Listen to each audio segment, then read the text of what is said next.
Ayun na nga guys, good morning at nandito tayo ngayon sa may Zipper Lane, sa may Examiner Corner Scout Albano. At ayan, meron tayong 4 na personnel dito.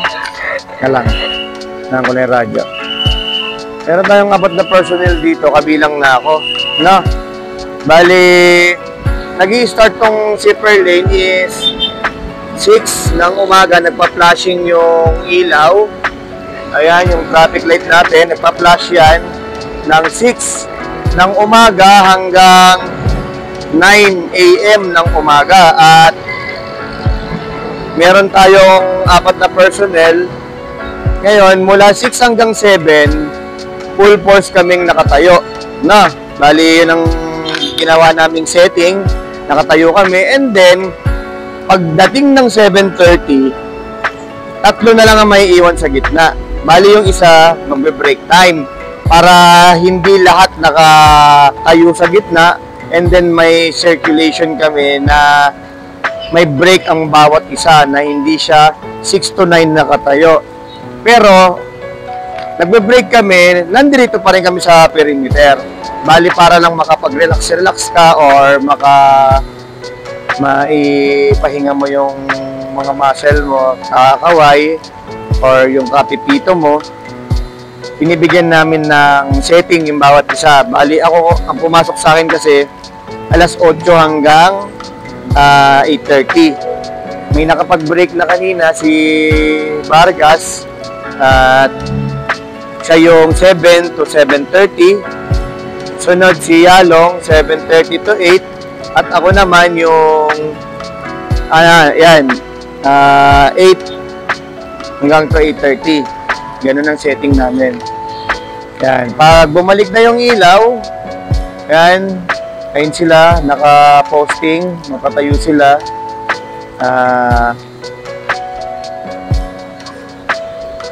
Mabalik na yung normal na circulation ng traffic light natin. Pupunta na kami sa another assignment namin, sa second assignment namin, kasi ito yung tinatawag namin first assignment. Pag bumalik at pag normalize na, pabalik na kami sa second assignment. Kasama ko rito si Sir Bobby Cueto, Frederick Yalong, and Christian Vargas.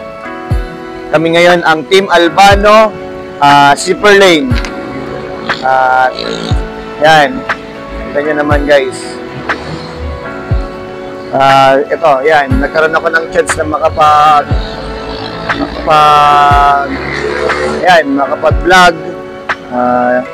Dahil sako pa siya ng aming setting na pinag-usapan na break time dito sa Scout Albano. Kaya medyo relax muna tayo para pagtayo natin ng 8:30 doon hanggang 9.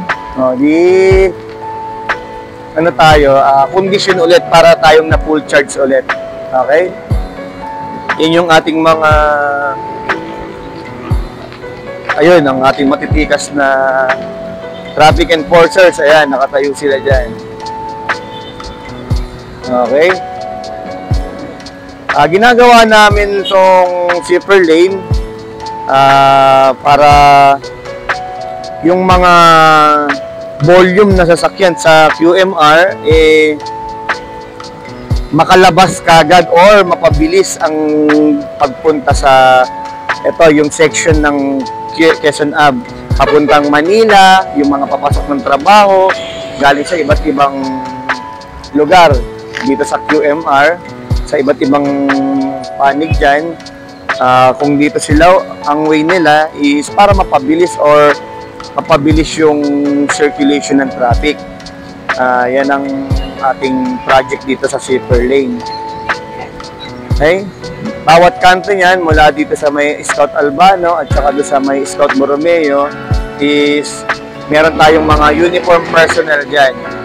Yan ang TTMD or Traffic and Transport Management Department. Okay? Sa pangunguna ni Sir Dexter Cardenas ng aming head. Okay?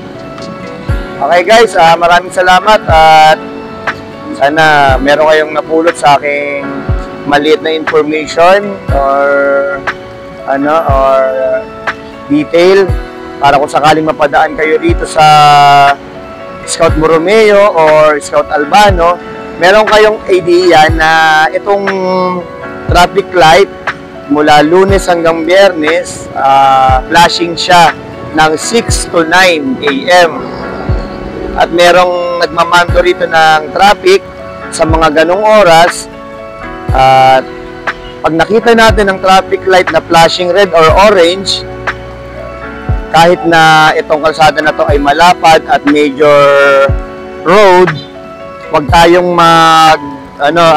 magmabilis ng pagpapatakbo para sa ating safety. Kasi pag flashing or flashing red, nandyan yung hazard or delikado yan. Kaya pag nakita natin yan, tinuro naman yan sa inyo bago kayo makakuha ng lisensya, ang flashing red, mag-i-slow down ka dyan, hindi ka sobrang bilis dyan na magpatakbo para maiwasan natin yung aksidente. Kung tutuusin, itong assignment namin, marami ng aksidente rito dahil nga doon sa nasabi ko. Sana pag nakita nyo ang flashing red or orange na traffic light, mag-slow down kayo at magmasid na sa paligid, tumingin sa mga traffic enforcer. Kung nagpapago sila, di diretso kayo, pero wag ganun kabilis ang pagpapatakbo para maiwasan natin ang aksidente at maprotektahan natin ang ating sarili at hindi na tayo magkaroon ng abala, gastos, or sa madaling sabi, hindi tayo mapunta sa trahedya. Maging maingat, maging wise tayo sa kalsada. At sa muli, ako po si Sir Merwin Eric Joy Estalilla ng Traffic Sector 4 sa department namin sa TTMD. At nag-iiwan sa inyo ng ride safe sa inyo, sa inyong pagmamaneho all the time. Umaga man o gabi o kahit na anong oras kayo sumakay, ingat palagi, okay? Adios.